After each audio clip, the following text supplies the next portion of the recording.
42 tout entière de la conscience.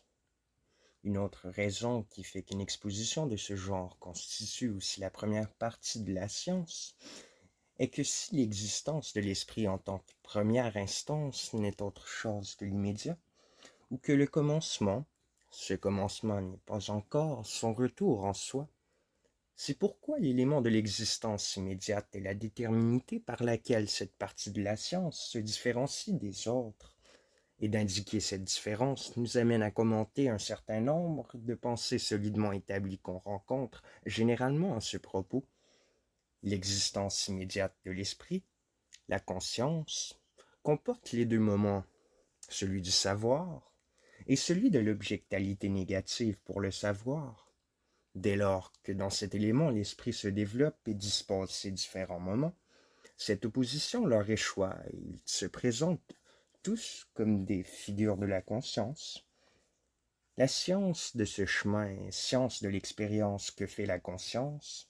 La substance est examinée telle qu'elle-même, et son mouvement sont l'objet de la conscience.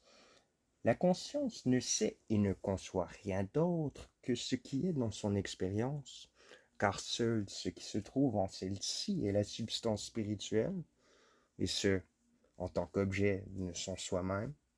43.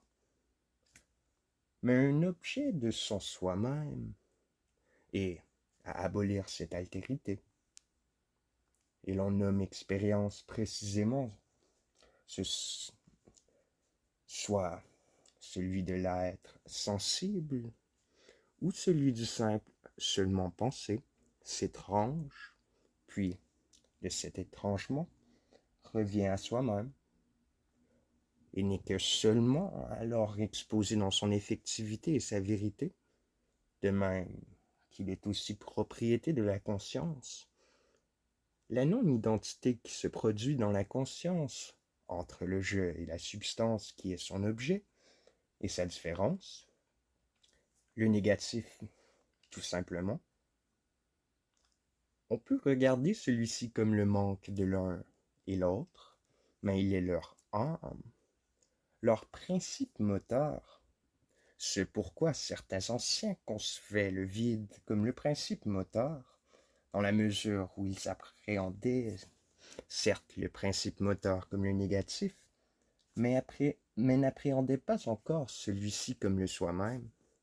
Or, si ce négatif apparaît d'abord comme non-identité du jeu à l'objet, il est tout aussi bien la non-identité à soi-même de la substance, ce qui semble se passer en dehors d'elle, entre une activité dirigée contre elle et son propre agissement, et elle se montre, 44, comme étant essentiellement du sujet. Dès lors que la substance a montré parfaitement ceci, l'esprit a rendu son existence identique à son essence.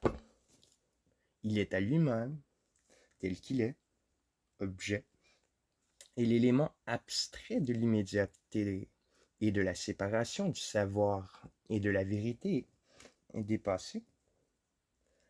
L'être est absolument intermédiaire.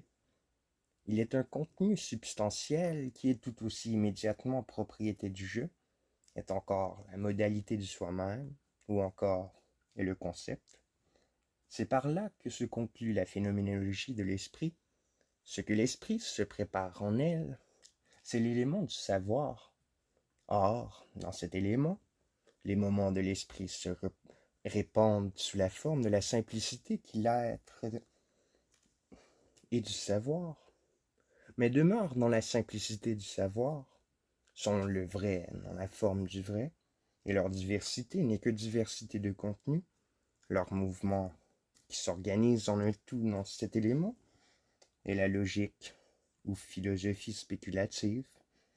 Or, comme ce système de l'expérience, que l'esprit ne comprend que l'apparition phénoménale de celui-ci, la progression qui mène ce système à la science du vrai, qui est dans la figure du vrai, semble être seulement négative, et l'on pourrait vouloir